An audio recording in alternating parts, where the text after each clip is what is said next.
Bienvenue pour ce nouveau rendez-vous du Journal du Doc avec Catherine Rolland et Romain Grosjean. Catherine, bonjour. Bonjour. Vous travaillez pour le pôle cinéma de la région Limousin. En une phrase, le pôle cinéma de la région Limousin, c'est quoi? C'est deux choses à la fois. C'est un fonds de subvention disponible pour accueillir des productions et puis aussi l'accueil de tournage. Romain Grosjean, vous travaillez pour le pôle d'éducation à l'image. Vous êtes installé à Brive et votre structure s'appelle Les Yeux Verts.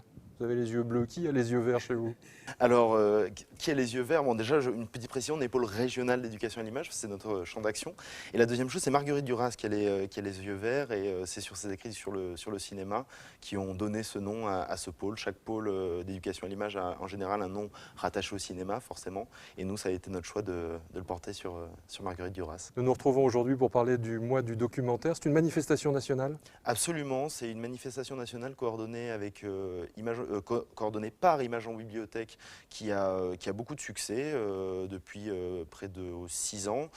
En plus, voilà, la coordination nationale fait un superbe travail avec très peu de budget et relaie un petit peu des espèces de délégations en région dont nous faisons partie pour animer cette manifestation en région Limousin, pour nous en tout cas. Alors ce qui est intéressant, c'est que vous avez un réseau de diffusion qui est très large sur les 3 départements de la région Limousin et vous avez une grande diversité dans la programmation cette année. Donnez-nous un exemple. Alors écoutez, chaque année on essaye de toute manière de tourner la programmation vers le documentaire de création.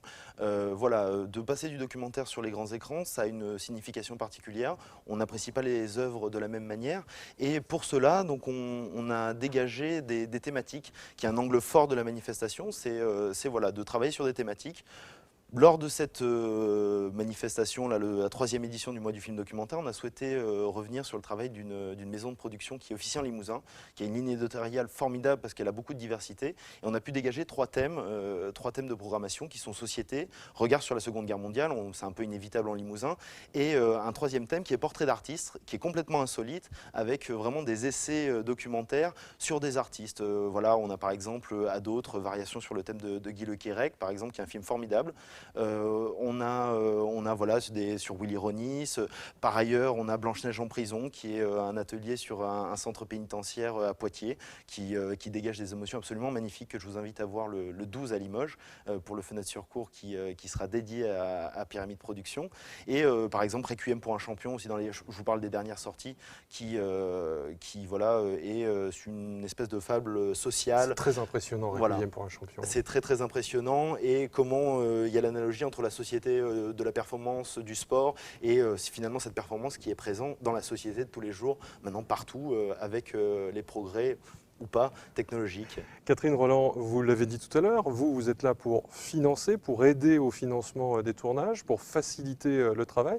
La diffusion, c'est aussi quelque chose qui vous intéresse. Comment est-ce que vous regardez ces événements, cette mise en avant? Par exemple ici, la diffusion de documentaires dans une médiathèque avec près de 2500 documents qui sont offerts en permanence au public. Moi, je crois que c'est une grande chance pour le public de pouvoir faire des rencontres sur des films, pas seulement liés à la télévision. C'est l'intérêt de cette manifestation qui permet qu'elle se passe dans tous les lieux de culture ou les lieux où le public peut approcher des artistes. Mais oui, pour nous, c'est important. C'est pour ça que la région soutient l'activité de diffusion du pôle régional d'éducation à l'image. Alors le gros du travail chez vous, c'est l'accompagnement de production de téléfilms et de films de fiction, mais le documentaire a sa place aussi.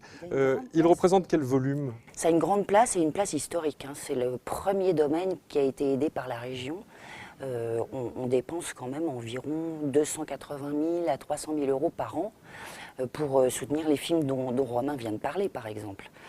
Mais on n'aide pas seulement des producteurs régionaux.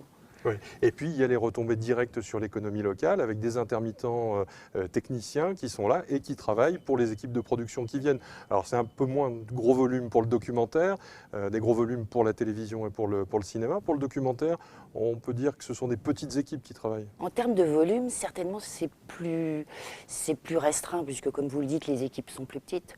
Par contre, il y en a plus dans l'année. Et je veux dire, bon, il n'y a pas de figurants, effectivement, c'est pas comme dans les téléfilms.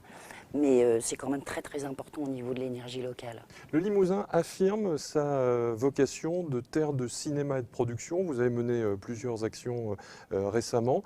C'est maintenant ancré dans les habitudes des producteurs de vous consulter avant de se lancer dans une prod?